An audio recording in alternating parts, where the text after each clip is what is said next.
La pluie battait furieusement contre les vitraux de l'église, comme si le ciel lui-même condamnait le péché. Marion, tremblante, sentit les mains de son père, le pasteur, la pousser violemment vers la porte massive qui s'ouvrit sur la nuit noire. « Va-t'en, fille du diable » hurla-t-il, sa voix résonnant comme un jugement divin, tandis que l'eau glacée l'engloutissait instantanément.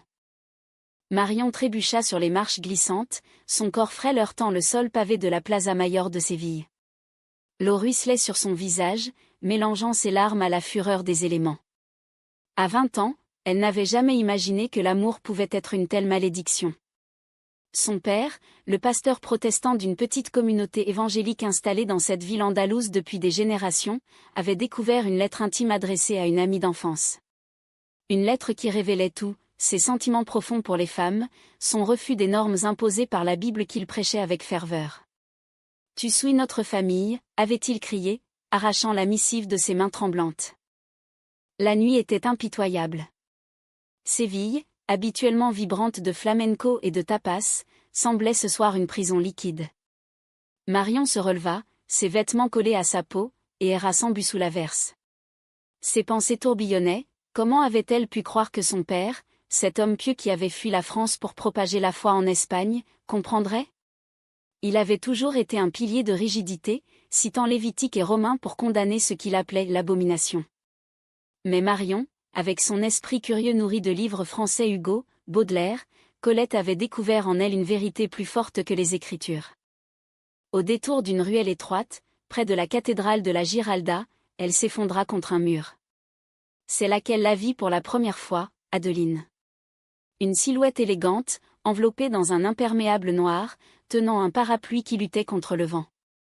Adeline, une Française expatriée de 22 ans, aux cheveux noirs coupés courts et aux yeux verts perçants, travaillait comme restauratrice d'art dans un atelier local. Elle avait fui Paris pour Séville, cherchant l'inspiration dans les mosaïques morts et les fresques baroques. « Vous allez bien ?» demanda-t-elle d'une voix douce, avec cet accent parisien qui rappelait à Marion les rues de Montmartre qu'elle n'avait vues qu'en rêve. Marion leva les yeux, méfiante. Mais quelque chose dans le regard d'Adeline la toucha, une empathie sincère, sans jugement. Elles parlèrent sous la pluie qui faiblissait, Marion confiant son drame en phrases hachées.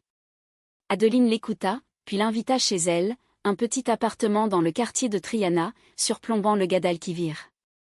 Là, au chaud, autour d'un thé à la menthe, Marion se livra. Adeline, elle aussi, avait connu le rejet, une famille bourgeoise qui l'avait reniée pour son orientation.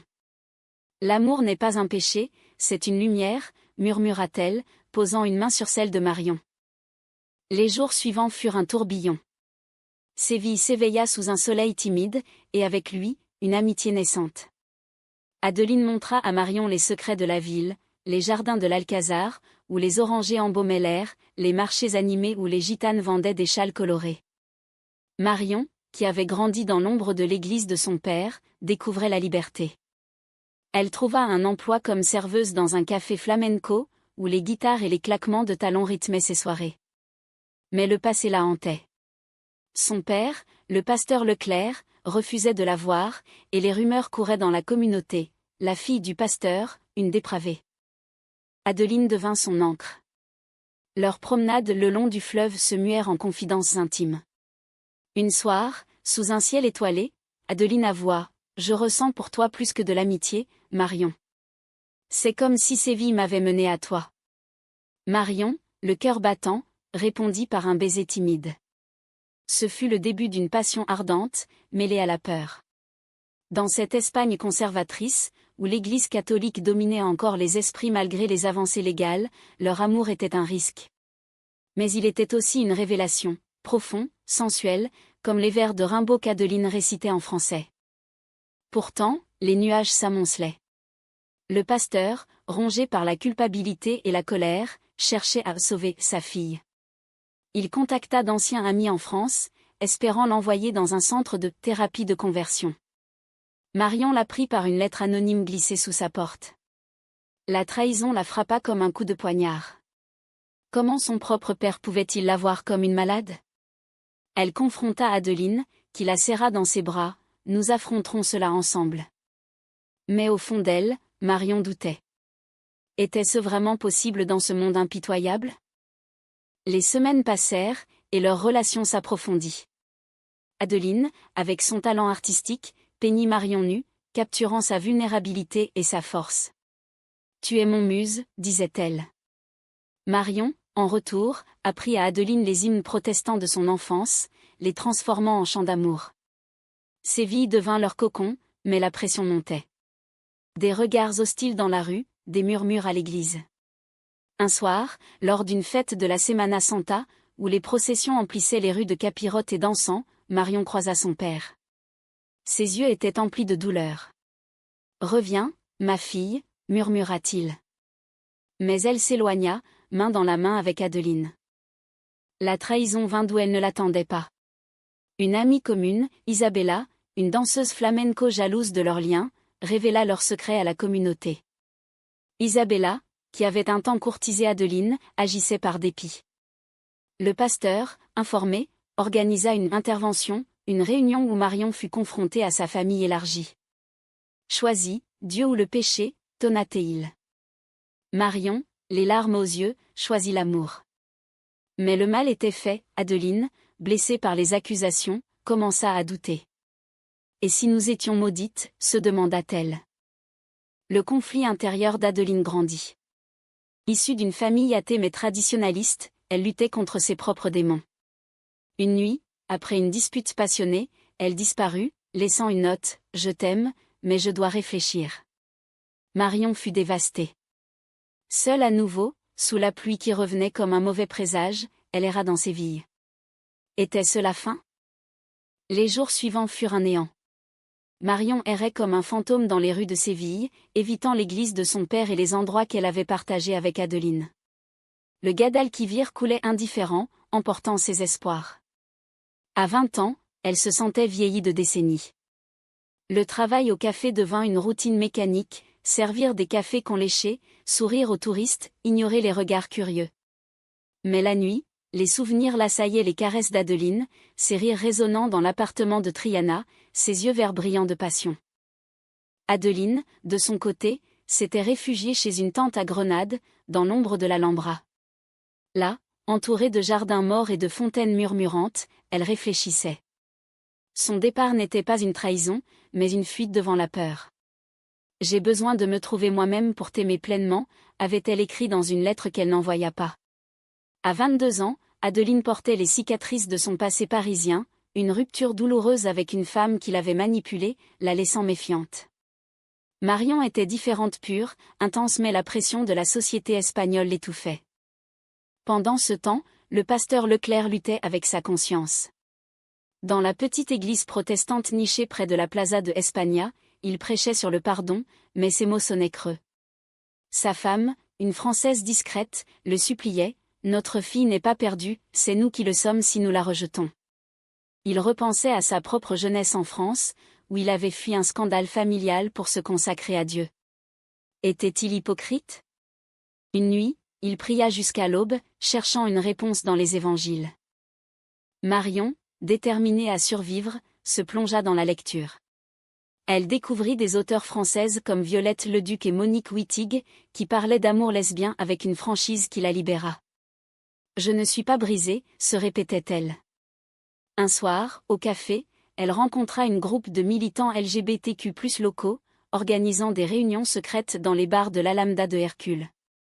Là, elle trouva une communauté, des femmes comme elle, défendant leurs droits dans une Espagne en mutation. « Tu n'es pas seule », lui dit une activiste nommée Sofia.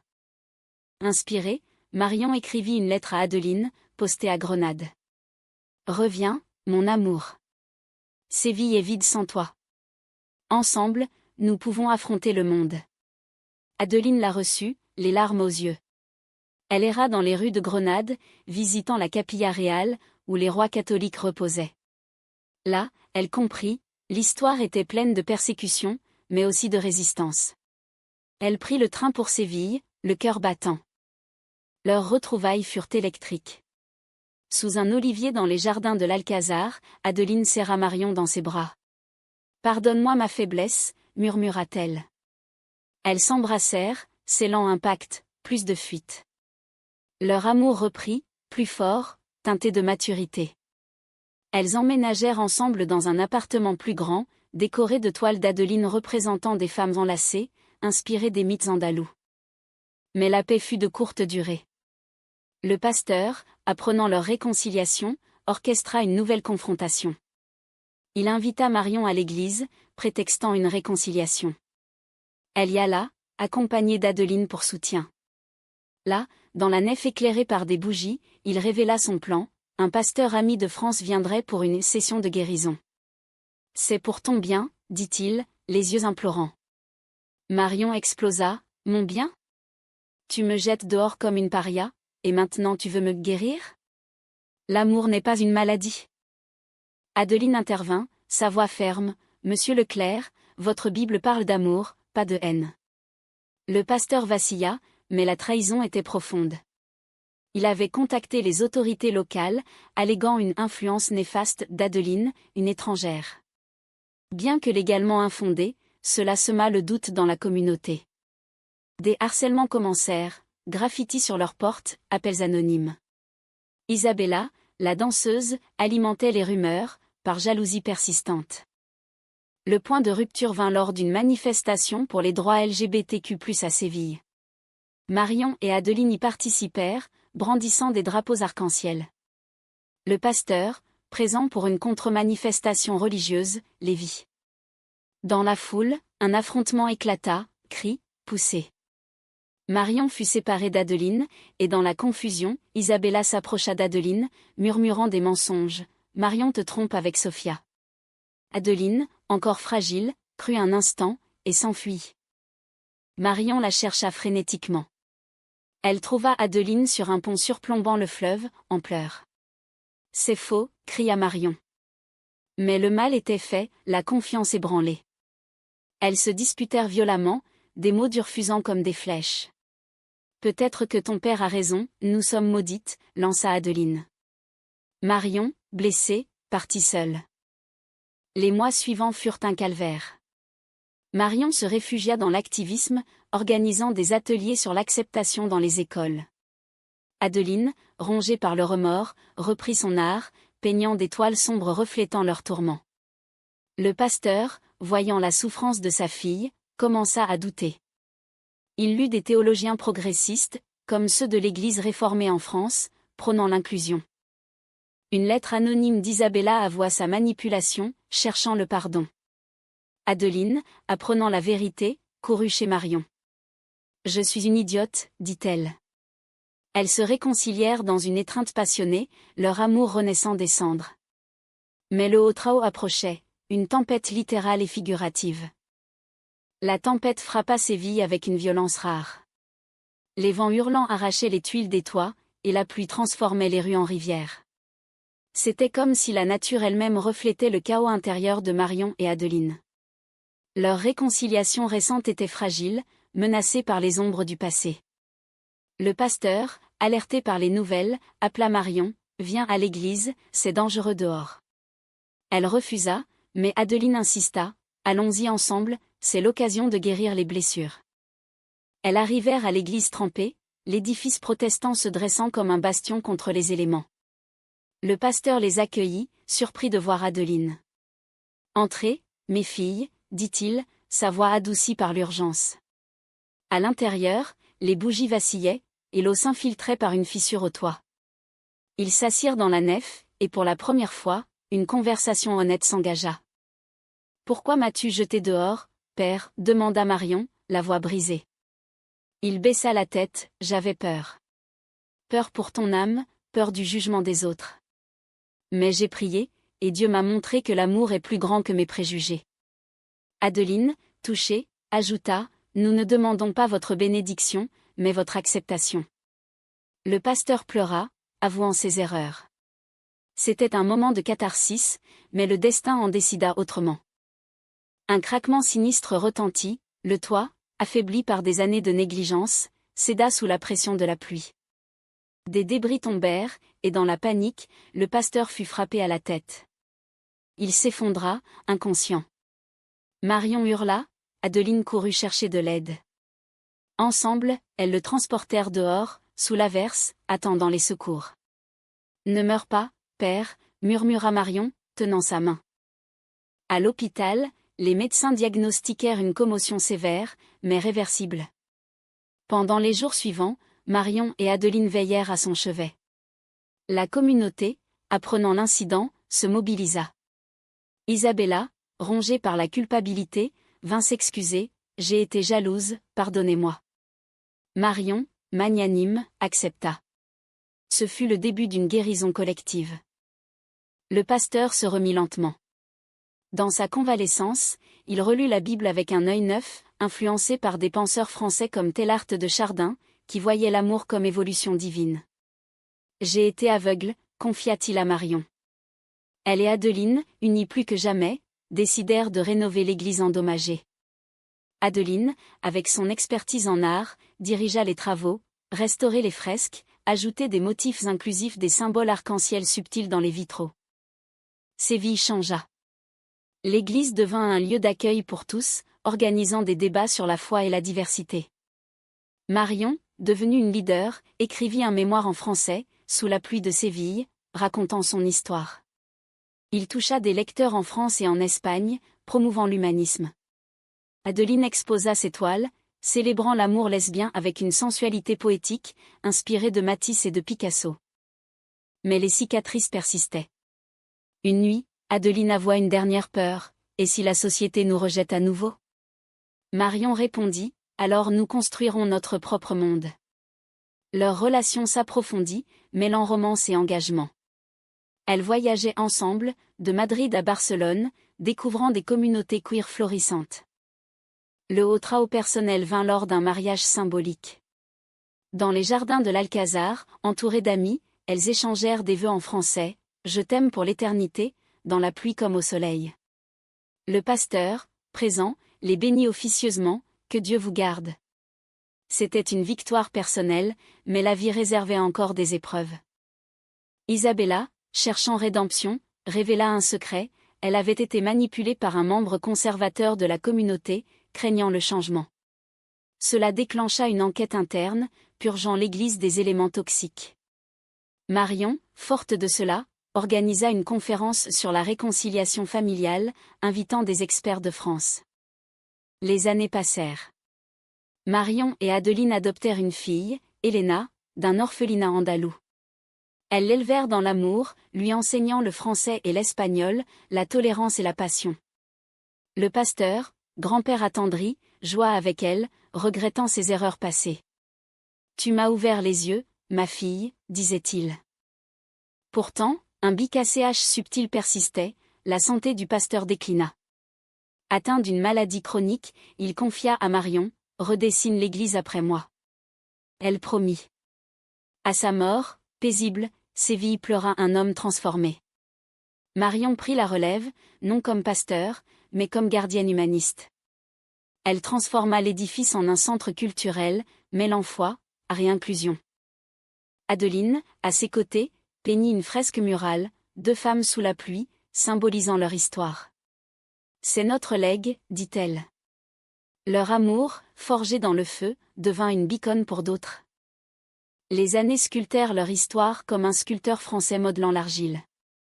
Marion, désormais à 35 ans, dirigeait le centre qu'était devenu l'église, un havre pour les marginalisés, où des ateliers d'art côtoyaient des discussions théologiques progressistes. Adeline, son éternelle muse et compagne, exposait internationalement, ses œuvres vendues à Paris et Madrid. Elena, leur fille de 10 ans, grandissait en une jeune fille curieuse, parlant un français fluide teinté d'accent andalou. Séville avait évolué. Les lois espagnoles sur le mariage égalitaire, renforcées, permettaient à des couples comme elle de vivre ouvertement. Mais les souvenirs de la pluie persistaient, rappelant la fragilité de l'acceptation. Marion écrivait des articles pour des revues françaises, comme Les Inrecuptibles, prônant un humanisme laïque inspiré de Camus et de Sartre. L'amour est une révolte contre l'absurde, affirmait-elle. Un jour, une lettre arriva de France, une invitation à une conférence à la Sorbonne sur les droits LGBTQ+ dans les communautés religieuses.